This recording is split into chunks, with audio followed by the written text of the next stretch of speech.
Hello everyone, my name's EposVox, and I was given early access to the game called Over 9,000 Zombies.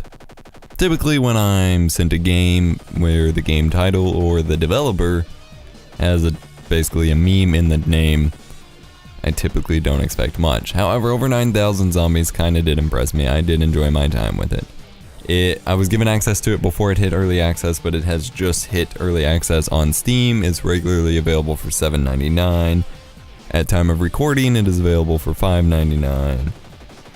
But of course, the game is not fully out yet, and I don't fully recommend buying games until they're actually released. But the early access program is there, so treat it as you wish. Over 9,000 Zombies is a top-down arcade twin-stick zombie shooter experience. Basically, the game sends you through day after day after day of surviving against zombie hordes, and you just have to kill as many of them as you can and try not to die for as long as you can. Pretty simple concept. It supports gamepad and keyboard and mouse. I've seen kind of split, like, one of the guys I talked to that plays this game, Sir Crest, he said he couldn't play it with a gamepad, like he really only wanted to play it with a keyboard and mouse. I couldn't play it with a keyboard and mouse. I'm like, the mouse, I don't know if it was negative acceleration, bad acceleration, I don't know what was going on, but like, I felt like I had absolutely no control over the cursor with the mouse. It was really laggy and really odd. So I played with the gamepad. I'm used to playing games like Halo Spartan Assault with the gamepad anyway, so the aiming isn't really all that much of an issue for me. Super initial first impression, this game actually gave me a huge headache. Now, context to that, as far as what went into that, I'm running it on a 1080p monitor and was wearing a headset at the time. The game is very, very loud, and the gunshots are very repetitive and almost like piercing. It's just that combined with the teeny tiny text and user interface, so me squinting plus having just piercing gunshots going through my ears led to a headache. The game itself was actually really fun though.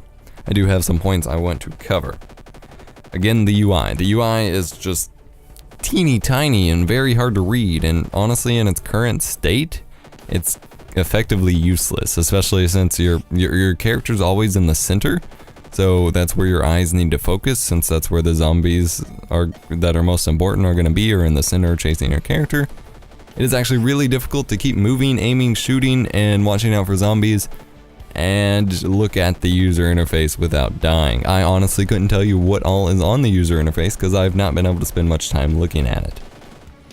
The text throughout the entire game is teeny tiny, so I'm constantly having to squint to look at it, and keep in mind, again, I'm sitting like a foot away from my monitor. I have pretty good vision, but things are really small. An example of how this actually affected my gameplay, I essentially spent 10 minutes thinking I was hitting a huge bug where I couldn't spawn any more turrets because I hadn't yet noticed there was a 6 out of 6 turret limit that I had hit. I didn't even know the limit was there, but I had already reached that limit and it was just not letting me place a turret. It didn't tell me that when I chose the turret, it just wasn't placing it, and that really threw me off. I even flipped through the menus, checked controls. I just figured it wasn't accepting my input to place the turret, but no, there's a 6 out of 6 turret limit.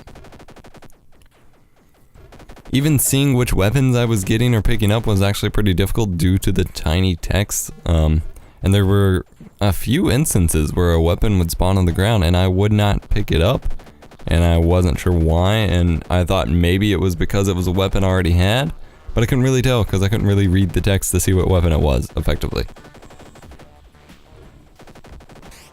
I don't mind tiled or pixel graphics or 8-bit wannabe graphics or whatever, but the models and tiles of Over 9,000 Zombies kind of reminds me of early Roller Coaster Tycoon games. That's not really a good thing.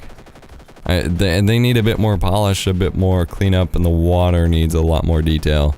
Something about, like, it's almost a cross between trying to go straight for pixelated, pixel graphics, and trying to go for not pixel graphics, and you're just kind of hitting somewhere in the middle, showing a bunch of like low resolution tiles on a high resolution game. I would honestly like to see the whole graphic scheme overhauled. Like, I think a 2.5D setup would actually make this game really awesome and immersive.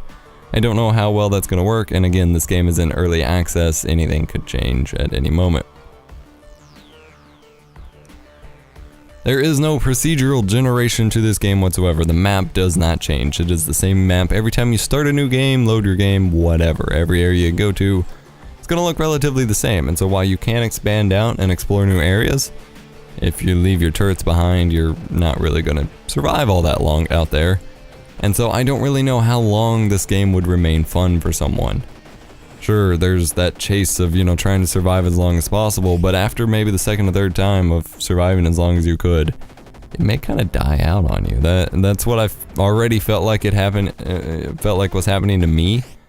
The map, it just gets old when the map doesn't change. You're just kind of doing the same thing over and over again. And sure, you can take different approaches, but you're very constrained, and I don't know. I would love to see either or both procedural generation, just different maps to choose from, or even user-generated maps. Throw in a map editor, throw in a set of tiles, let users make the maps, and choose from random maps to play through. That adds a lot more dynamic aspect to the game.